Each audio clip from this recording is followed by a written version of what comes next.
What's up, everyone? It's Dakota, and welcome back to another Pioneer video. And today we're going to be looking at the Rakdos Cauldron deck for the Pioneer format. This is the exact list, the 75, that Cory piloted to a first place finish at the United States Regional Championship.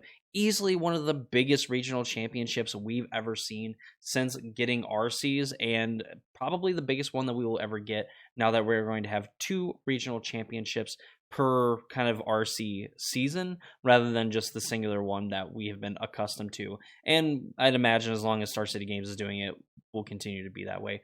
But we're going to kind of go card by card, give some thoughts and opinions on exactly why certain cards are being played in the deck, and of course how this deck was able to find its footing and outlast the other very powerful Rakdos strategies that we saw over the weekend and looked like that they were going to be poised to kind of take down the event. But you know, the unlikeliest of Rakdos decks being able to go into the tournament and absolutely just crush the competition. Of course, before we get into the deck, of course, and talk about everything that is going on in this Rakdos Cauldron deck, if you're not already subscribed to the channel and you want to see more videos from me, where I post mainly about the Modern and Pioneer format, as well as doing some other longer form videos. So if any of that interests you, please consider subscribing and ring that notification bell so you know when those videos get posted. It's a very easy way to support me and my content, and if you would like to support me even further, I do have a link down in the description to my Discord server that you can follow over there and join at your leisure, as well as my Twitter handle as well, if that's something that interests you. Just follow me on Twitter, where I'm going to try to post more often,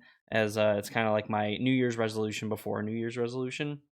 And then finally, the sponsor of the channel, Mana Traders. If you're interested in signing up for a Mana Traders account, where, you know, when I do a lot of my gameplay or a lot of the tournament stuff that I end up doing and live streaming is because of Mana Traders. I've had an account with them for almost 5 years over 2 different stints, and I've been very happy with their service now that they've kind of made a lot more improvements as well. You know, there's like instant trading basically, so you're able to rent whatever decks that you want to play and doing it very quickly. They really don't have any inventory issues, so unless it's like a very brand new set that dropped like the day after, you more than likely, at least after a week or two, are going to be able to get whatever cards that you need to actually get to play your favorite decks in whatever formats that you choose to play.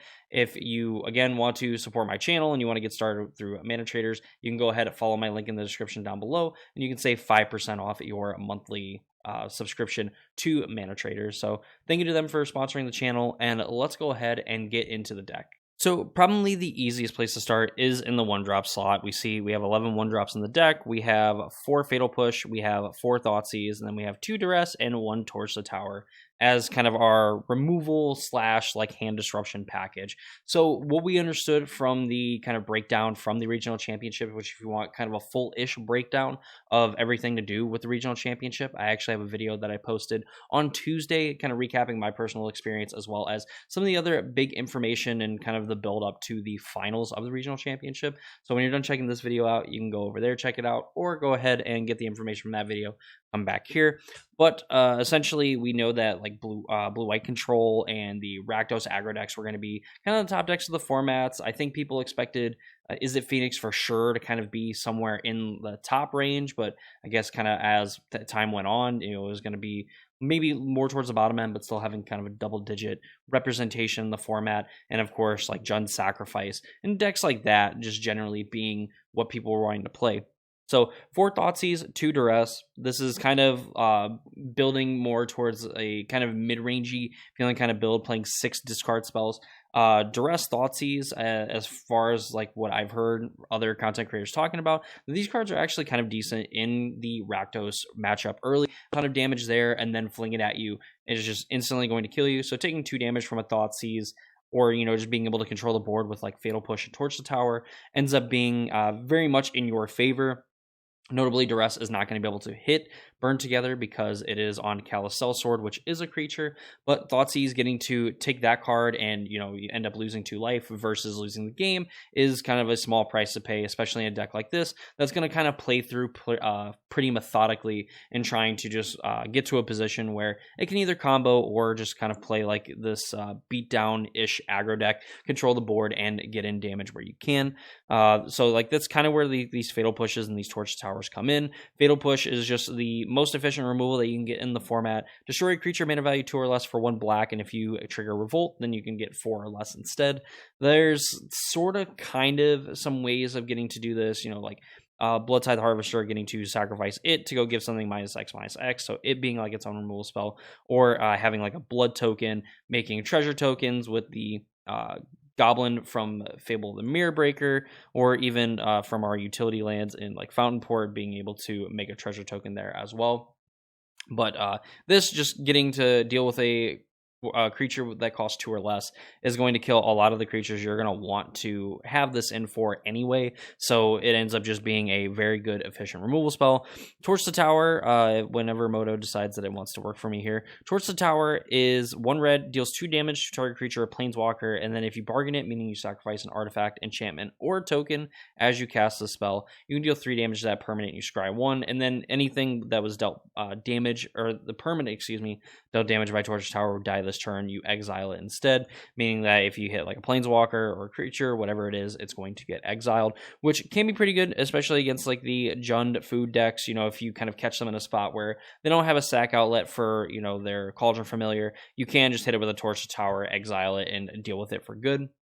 And of course, with that being said, they don't get their dice trigger as well for their talent either. So, you know, it's kind of like a card that maybe isn't necessarily evil. It also ends up killing a lot of the other like dumb like prowess creatures or whatever in Rakdos as well. So it's just kind of a nice efficient option there for removal. And like I said, the Thoughtseizes, like the 4 Thoughtseize, 4 Fatal Push, and, you know, 1 or 2 additional copies of discard spells seem to be kind of the winning formula for a lot of these like high performing decks in the event. So, you know, I think they were definitely onto something. Again, Thoughtseize and like the Rakdos deck, even in the control matchup where, you know, you kind of want to get to your combo, which we will get to here in a minute, you can kind of force it through in that way. Thoughtseize also having this weird utility where if you really need to, you can, you know, have yourself discard a card to then, you know, get some value with Agatha's Soul's Cauldron as well. So that kind of does it for our 1-drops there. Just very good, efficient answers for the format, and definitely for the format that we would expect to see it at the regional, and probably just a formula for success going forward, at least in the early parts of this format, while we are kind of figuring it out here in the US and all these other countries are starting to have their regional championships. Going further, there's actually some new cards from the Duskmourn set that are, I think, pretty important to the deck. We see 4 Fear of Missing Out. This is a card that says when it enters, you discard a card and then draw a card. With the way it's templated, if you just play this and you don't have any cards in hand, you actually just get to draw a card. The drawing a card is not tied to discarding a card. But obviously for this kind of helps facilitate getting our Voldaren Thrillseeker or our Tree of Perdition into the graveyard to kind of set up, you know, these situations where we have Agatha's Soul's Cauldron. Because even though Tree is in this deck and it is 4 copies, you kind of don't want to draw this card. I mean, you can argue that you can have it on the battlefield, and pairing it with our other card that we see in our deck that's new from Duskmourn, it would end up being pretty decent. But Fear of Missing Out is going to be able to allow you to get rid of Tree of Perdition and draw a new card, or even Voldaren Thrillseeker if you need to end up digging for either an answer or looking for an Agatha's Soul's Cauldron to kind of get things going. This does wear counters pretty nicely. Having that all-important 3 toughness means that the people that were playing like Torch Tower and stuff aren't going to be able to Torch Tower unless they sacrifice something. And of course, when you have things like Agatha's Soul's Cauldron and Voldaren Thrillseeker to put counters on it, makes it a little bit more difficult to kind of end up dealing with the Fear of Missing Out. It does have a delirium effect whenever you attack. If you have 4, whenever this attacks for the first time each turn, if there are 4 or more card types among cards in your graveyard, you untap target creature, and after this phase, there's an additional combat phase. And there is a world where if you have multiple Fear of Missing Outs, you can just kind of untap multiple creatures and get to attack multiple times and end up killing your opponent. And, you know, with Thrill Seeker being one of the main cards in this deck, and actually a card that it looks like you really want to be able to cast as well, being able to put counters on this and make it a 3/3 or whatever, put counters on something else, attack, and then untap those things and get to attack again, and then throw it at your opponent, is just kind of sets you up to, you know, burn your opponent out in those situations where, you know, the combo might break down and you're not able to actually assemble both Voldaren Thrill Seeker and Tree of Perdition. Moving on, we have Marvin Murderous Mimic. For some reason, that was a very hard word to say. So this is an interesting creature. It's a 2-mana 2/2 legendary artifact creature, and then it has all activated abilities of creatures you control that don't have the same name as this creature. So this is kind of like the situation we kind of proposed just a minute ago, where if you have a Marvin on the battlefield, you could actually cast a Tree of Perdition. You have this Marvin come out, you know, on turn 2 or turn 3, you know, you pass a turn, or, you know, make sure you take your opponent's removal spell, and then you play a Tree of Perdition on your turn. You can just then tap the Marvin to exchange your opponent's life total with the Marvin's toughness, which ends up being 2. And in a lot of situations, you're able to just kind of kill your opponent from there. You know, if you have Voldaren Thrill Seeker out, you can just put counters on, you know, if this already has counters on it, it's going to keep its ability to kind of fling it at your opponent. So, you know, if you have Marvin on the battlefield, go Voldaren Thrill Seeker, put counters on the Thrill Seeker and say go, then you're able to play a tree on turn 4. Marvin's going to have the ability, you'd even have the ability of the Voldaren Thrill Seeker as well. So in any case, like if you put the counters on Marvin and then tap it, whatever, actually you don't even need to at that point. You just put the counters on Voldaren Thrill Seeker. But this is like one way you can assemble this combo, where now Marvin is going to have the ability of Tree and Voldaren Thrill Seeker. You're going to be able to tap the Marvin to exchange its toughness with your opponent's life total, and then use Voldaren Thrill Seeker to, Marvin's ability from Voldaren Thrill Seeker to fling it, because it's going to have this activated ability. So really neat stuff and really neat deck building going on here, and Marvin's just kind of like a neat card in general. Also, if you have like an Agatha's Soul's Cauldron and you have these cards underneath of it and you have a counter on, say, a Bloodtithe Harvester is going to have all those counters thanks to Agatha's Soul's Cauldron, and then Marvin's going to have those abilities as well because Bloodtithe Harvester has those things. It's kind of proving that Agatha's Soul's Cauldron is a pretty insane Magic the Gathering card, not just kind of this one-trick pony that we see in the, you know, the Yawgmoth decks in Modern. Which, you know, Soul's Cauldron being a pretty big beating, while the first line of text really doesn't matter too much, kind of looking at the main portion of our deck list here. But you are able to eat creatures that your opponents might have that have activated abilities that are in a color that, or colors that you won't be able to activate, so you'll be able to eat them with, I guess, the Soul's Cauldron and use your mana of any color to activate those. This also acts as some graveyard hate when, like, Greasefang ended up kind of showing up in the format. Not really hugely, I think it was about 3-4% of the metagame. This is technically hate for a deck like that, even the Phoenix decks, where you're able to eat the cards out of your opponent's graveyard and then put +1/+1 counters on your creatures, eventually setting up a point where, again, you could just play like this aggressive red-black deck and beat your opponent down that way, while eventually setting up the combo and everything like that. For Bloodtithe Harvester as well, it's really neat because, again, like just making these blood tokens, you're able to ditch, you know, Thrill Seeker or Tree of Perdition, mainly Tree of Perdition, because, again, I think Voldaren Thrill Seeker is actually a card that is pretty decent just on its own. But the blood token can help you deal with those, and then also just a really good card for Fable of the Mirror Breaker when you get to flip it, that even if you don't have, you know, say like a Voldaren Thrill Seeker or a Fear of Missing Out or anything like that to copy with the Fable of the Mirror Breaker, just getting to do a Bloodtithe Harvester every turn, you get to have a blood token left around, and then getting to sacrifice the Bloodtithe Harvester to then, you know, kill your opponent's creatures in varying sizes, and being able to do more kind of as you make more copies of Bloodtithe Harvester. Of course, we know the tricks with like Fable of the Mirror Breaker, where you just have 2 of these flipped. You're able to make as many copies as you have mana, and then you're able to then use those copies of Fable of the Mirror Breaker, in the worst case, to attack your opponent for hopefully lethal, or in the usual case, you end up just making a ton of copies of something like Bloodtithe Harvester or even Voldaren Thrill Seeker. You're going to be able to throw a ton of counters around onto things, and then eventually just like throw it at your opponent and kill them as well. Like, can you imagine making 7 copies of Thrill Seeker? You have 14 counters. If you already have a Thrill Seeker that has 3 counters on it, that ends up being 17 power. Like, chances are that Thrill Seeker Between just having a bunch of 1/1s and attacking your opponent, the biggest Thrill Seeker is going to be able to be flung at your opponent and win the game too. So there's definitely a few avenues in this main deck that you can kind of clamor together some wins. If it's not just getting Thrill Seeker and Tree of Perdition in the graveyard, really there's a lot of times where you could just play the Thrill Seeker, and the fact that it has its own sacrifice ability means that you can kind of open it up to, putting the counters on it, attacking with it as a 3/3. Your opponent tries to get rid of it, you just like sack it and fling it at your opponent, and then use the Soul Cauldron to eat it, put the counters on another creature, and then give it that activated ability down at the bottom there as well, and then eventually setting up to get a tree in the graveyard to then do the same thing, eat it with Soul's Cauldron, put the counters on your creatures, and then just be able to kind of swap your opponent's life total and fling it at them.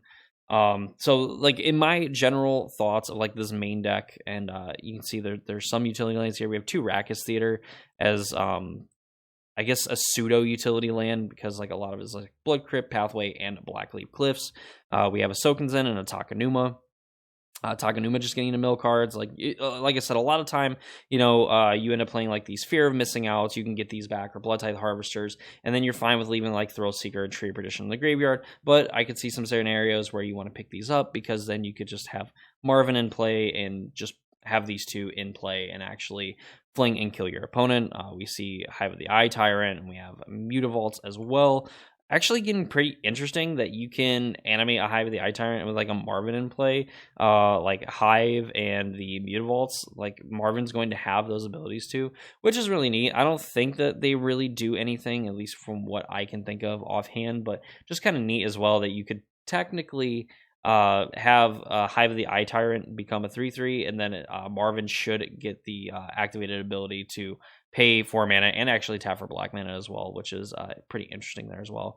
Lastly, we have Fountain Port is like one of the last utility lands in the deck.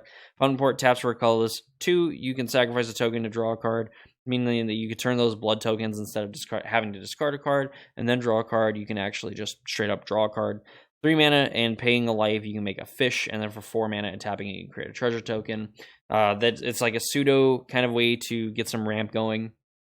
Also, just another thing that will help you trigger a Revolt for a Fatal Push as well. So I don't think really you're activating Fountain Port too much to make treasure tokens, unless you're trying to set up a turn where you cast just a bunch of things, eventually, and then just having like the treasure token maybe from a Goblin Shaman plus making treasure tokens with Fountain Port will kind of get you to that point where you're able to play out a bunch of things, and then like potentially set up like flinging a Thrill Seeker at your opponent while also swapping your life total and stuff with like another creature on the battlefield. So definitely a utility land of choice for a lot of decks over the weekend. Of course, we've seen this in like blue-white control.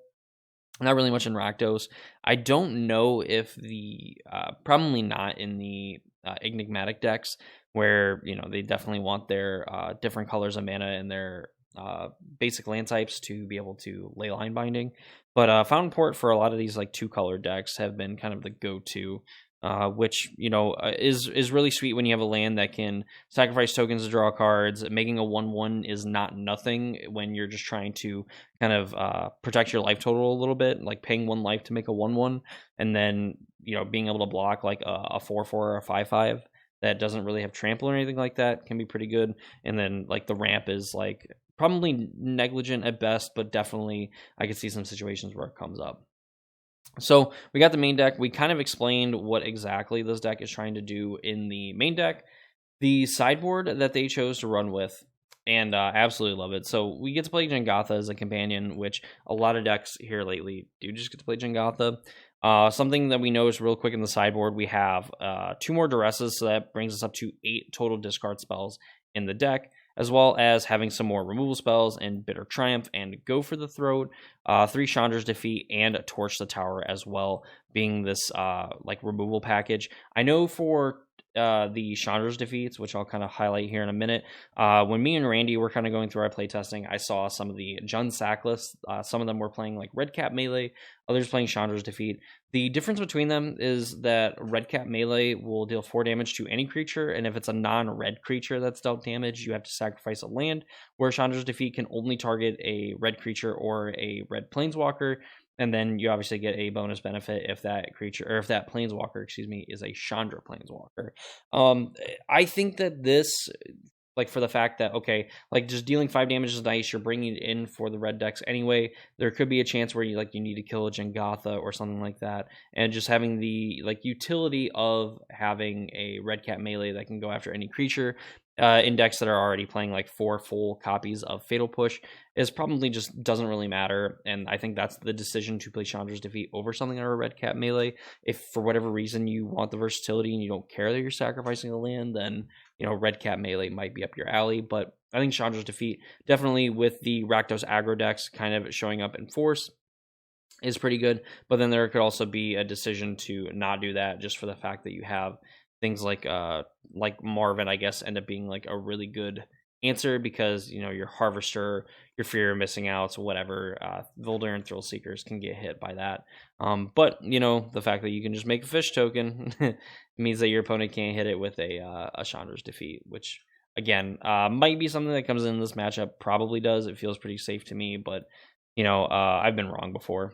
But going further, 3 Omnixilus the Adversary. This card for me over the weekend was awesome. This is definitely like one of my all-stars, or at least like it becomes an honorary all-star in my book. So being a 3-mana planeswalker with 3 loyalty, you can sacrifice a creature and then create a copy of Omnixilus that isn't legendary, and it gets X loyalty on it, where X is that creature's power. So Omnixilus just getting to, again, sacrifice Fear Missing Out that might have counters from like a Voldaren Thrill Seeker. You end up having this like 4 loyalty, this 4 power thing gets in for 4 damage, and then Omnixilus just gets to have another version of himself that has 4 loyalty counters on it, and then being able to create some creatures and put pressure on your opponent's hand and or life total, depending on what decisions that they kind of make. This card to me has been awesome. I've seen some of the Rakdos Transmogrify decks playing Omnixilus to finish off their opponent by sacrificing their Atraxa or something like that, to then end up being able to -7 it to force a player, draw 7, and lose 7, ultimately winning the game for them. So that's been pretty sweet. But overall, I think Omnixilus has been a really sweet planeswalker when you want to kind of play this sort of mid-rangey / like grindy strategy, as well as just having kind of like this crazy finish towards the end of the game where you can just, again, sack like a big creature, slowly tick it up to its loyalty in a deck like this, and then end up like -7, more than likely killing your opponent after getting so many pluses in a game like that. But finally, we have like Withering Torment and Hazoret the Fervent. So Withering Torment is like the new like black enchantment removal. So this just destroys target creature or enchantment, you lose 2 life. At instant speed for 3 mana, Feed the Swarm was like a card that people looked at playing, or was like the kind of enchantment removal if you're going to be playing like black red. 2 mana, you do it sorcery speed and you lose life equal to its converted mana cost. Withering Torment gets to bypass that. It's 1 more mana and you just lose 2 life straight up, whether it's a 1 or 2 mana creature or enchantment, or a 7 mana enchantment or creature, whatever the case may be. And I think this ended up being just a very good like one-off sideboard tech here as well, just to kind of deal with some of the more annoying enchantments, where we saw, like I said, the Enigmatic deck, where you want to get rid of like their Enigmatic Incarnation. They tap out for it on turn 4, and then on their second main phase, whatever, you're able, or even at that time after it resolves, just be able to hit it with a Withering Torment. They don't get it to trigger, and you just lose 2 life, which doesn't matter because again, you're just taking like away one of their key engine pieces to kind of running you over. Of course, being even more creature removal, probably not necessarily where you want to be when, of course, we talked about having the Go for the Throats and the the Chandra's Defeats, the Bitter Triumphs to go for the throats, Torch Towers, things like that. Probably not coming in just to be a additional removal spell, but I guess in a pinch when you don't have any of those enchantments to destroy out of the Enigmatic deck, this is a card that for sure you can just go and destroy their creatures, and at the cost of like losing 2 life. So it is what it is there. Hazoret has been a creature that I've been absolutely in love with. 4 mana, 5/4, indestructible haste. Can't attack or block unless you have 1 or fewer cards in hand. Whatever. And then like for 3 mana, you can discard a card and it deals 2 damage to each opponent. So it has an outlet to where you can eventually just be able to attack with it. But also the fact that this is just a big indestructible creature. There's only like really a few ways to actually deal with a Hazoret the Fervent, and I think unfortunately for a lot of the Rakdos decks, they kind of have that with a Blood-Tithe Harvester, but like Hazoret just coming down and you're like top decking with your opponent and they have to stare at this 5/4 indestructible, to where now like you're kind of hoping them for your opponent to flood out, but even if they flood out, they can still just throw the lands at you and deal 2 damage and then also attack you for 5, where you're going to need another Hazoret the Fervent on the other side to be able to block this creature and be pretty happy with it, outside of like a few creatures that exist and that we're really seeing play in the format. So like this is just a really good option. I've liked Hazoret the Fervent, and that's a card that I would imagine we're going to continue to see more of as we kind of play through the format and everything like that. And of course try to organize these, even though it doesn't really matter. You know what? That's why they have a sort button, Dakota. But yeah, like this deck is absolutely insane. I had someone in the comments on one of my videos say that this is probably one of the worst of the Rakdos decks, and I can kind of see why. When you have Rakdos aggro that exists in the format that, can win the game on like turn 3, and you have the Transmogrify Rakdos decks that are just going to put a Valgavoth or an Atraxa into play. Atraxa is just going to get you, potentially draw you 3 to 5 cards roughly, and basically set you up to Transmogrify again, that even if your opponent does have their one of, say, Bitter Triumph or Go for the Throat, whatever, you're just going to be able to set back up and do it again. Or in the case of like Valgavoth, your opponent's going to have to get rid of, be in the same scenario, but they're also going to have 3 non-land permanents to be able to sacrifice to actually deal with it. So definitely understandable that there's definitely some more bombastic, flashier kind of things going on, where this deck's like plan A is trying to, get a 4 mana creature either in the graveyard or on the battlefield. And if it's in the graveyard, then you need a Soul's Cauldron to be able to eat it, and then have another creature be on the battlefield to get that ability to then have a Voldaren Thrillseeker either exiled underneath the Soul's Cauldron or put into play, so then it can get the ability from Tree of Perdition, and then you have to be able to tap the creature to swap it and then be able to pay mana to throw it at your opponent. And it's understandably why people would think this is kind of janky. And I think that the fact that this actually plays like a semi-decent, like not even necessarily aggro deck, but can kind of play an aggro, can play a pretty mid-range game plan. It's just kind of what some creature combo decks want to be like, where they put pressure on your opponent and you're like, okay, I'm going to use like my Fatal Pushes, my Torch to Towers and things like that early to try to disrupt what you have going on. And that's exactly where I want you to be, because then when we get to the point where we're top decking, I have all these things in my graveyard. I top deck an Agatha's Soul's Cauldron if I have like Soken Zen, or if I draw Takanuma, or even like Immutable as well. That's like, it's like a cheap activation where I can just pay a mana and activate it, and then I can use it to pay for the cost of being able to sacrifice and throw it at my opponent, especially when I get a Soul's Cauldron, things like that. There's just so many different layers to how this deck can kind of set up what it's wanting to do, where if you kind of sit back, you hold back and wait, there's a chance that you could die to Fear of Missing Out, Blood-Tithe Harvester, Fable the Mirrorbreaker, and then your opponent plays like one Voldaren Thrillseeker, and now it's like, okay, whatever creature that they back up the counters onto is going to be an even bigger threat, because then Fear of Missing Out is going to allow it to attack and things, whatever. It just kind of toes the line between being this kind of Rakdos, like obviously not as aggro as the Rakdos aggro deck, not nearly as combo-y, I would say, as the Rakdos Transmogrify deck, but definitely somewhere in between, where it can play like this mid-range deck and it's kind of fine with playing that mid-range strategy, and that, instead of turboing into the combo, which it can do, if it has the draw for it, but doesn't necessarily need to do it right away. We've seen it play some grindy games, and we saw, some matches where, hey, it just got set up super early and, the opponent ended up dying. It is what it is.